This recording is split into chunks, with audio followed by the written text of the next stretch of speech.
श्रीमद् भागवत गीता की विद्वान ने उन्होंने बहुत सारी टीकाएं लिखी, क्योंकि ये ज्ञान ही ऐसा है। हर प्राणी इसको समझने की कोशिश करता है, लेकिन ये बड़ा दुरूह है और संस्कृत के कारण इसकी क्लिष्टता और कुछ बढ़ गई है।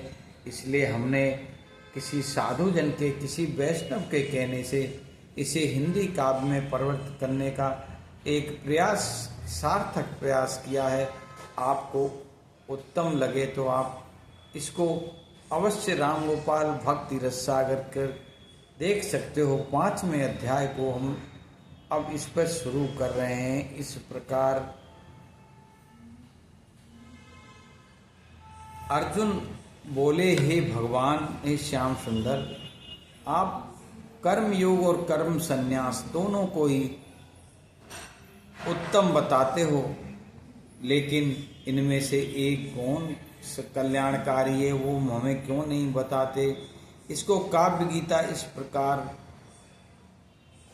अवतरित करती है। बोले अर्जुन, हे कृष्ण सुनो, कर्म योग कर्म संन्यास दोनों उत्तम आप बताते, कौन श्रेष्ठ एक कल्याणकारी, माधव क्यों ना हमें सुझाते।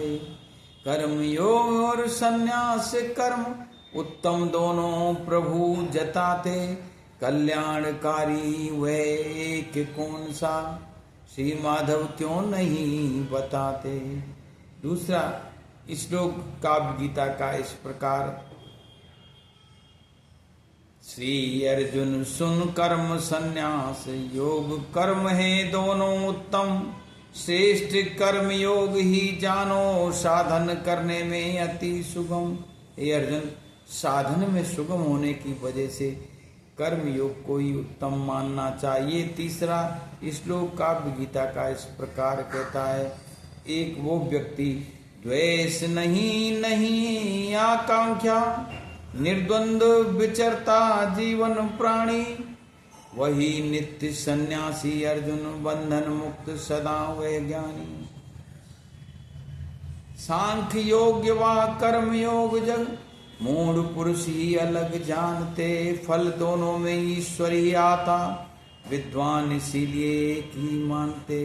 कर्म योग और कर्म संन्यास दोनों का फल ईश्वर ही है, तो इसीलिए विद्वान इनको, जब फल एक सा है तो वो चीजें भी एक सी होंगी। बहुत कठिन अकर्ता बनना, कृष्ण भगवान कहते हैं अर्जुन को, हे अर्जुन, बहुत कठिन अकर्ता बनना, मन इंद्रिय शरीर बलवान, कर्म योग कर भगवत चिंतन, पुरुष सहज ले ब्रह्म पहचान। सांख्य दर्शन ही खोज परमात्मा, कर्म योग स्मरण परमात्मा, दोनों फल ब्रह्म परमात्मा, इसलिए एक है भेद खात्मा। यहीं आके भेद का खात्मा हो जाता है। 6वां श्लोक काव्य गीता का इस प्रकार बात करता है, बिना भक्ति कर्म कैसे त्यागे, भक्ति कर्म भगवान में लागे, विचार भक्त भगवान लगा के, रहता सहज वे परमात्मा पाके। अगर भक्त है तो भगवान का निसंदेह चिंतन करता रहता है और वो इसी प्रकार परमात्मा को पा जाता है। योग युक्त विशुद्ध आत्मा, आत्मरति जितेंद्रिय प्राणी, सर्वभूत देखे एक आत्मा, करता कर्म न बंधता ज्ञानी। जो योग से युक्त है, विशुद्ध आत्मा, आत्मरति जितेंद्रिय प्राणी, सर्वभूत देखे एक आत्मा, करता कर्म न बंधता ज्ञानी। 8वां श्लोक गीता जी का ये इस प्रकार ज्ञान का भी दर्शन कराता है। काव्य के साथ साथ ज्ञान भी, आनंद के साथ रस भी, ये दोनों ही इस हिंदी काव्य गोपाल गीता में अवतरित हुए हैं। आप इसे राम गोपाल भक्ति रस सागर यूट्यूब पर सब्सक्राइब करके और अवश्य देख सकते हो। तत्व ज्ञानी ये तत्व समझता, इंद्रिय व्यवहार स्वयं ही, देख न सुनना स्पर्श छूना खाना पीना सब चले स्वयं ही। आना जाना स्वप्न सदर्शा श्वास प्रणाली चले स्वयं ही।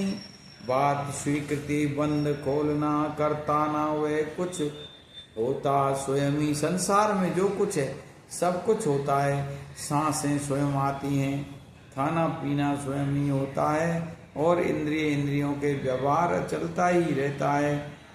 अतः सब कुछ जब स्वयं ही होता है तो बस उसमें चिंता या बुद्धि लगाने की कोई बात नहीं है। 9वां काव्य श्लोक इस प्रकार विवेचन करता है। प्रभु समर्पण हो आसक्तिहीन मनुष्य नित्य कर्म जग करता। कमल पत्र जो जल में रहकर अप्रभावित कुंड जल रहता। परमेश्वर समर्पण क्षण क्षण कर आसक्ति रहित जो कर्म करता। नहीं उत्तरदायी वो किसी का फलता जो जल ऊपर पत्र फलता। श्री कृष्ण की जय हो। गीता के 10 श्लोक ये अभी इस वीडियो में किए हैं। आगे दूसरा वीडियो 11वें श्लोक से शुरू करेंगे। जय श्री गीता जी, जय श्री कृष्णा, जय श्री अर्जुन जी।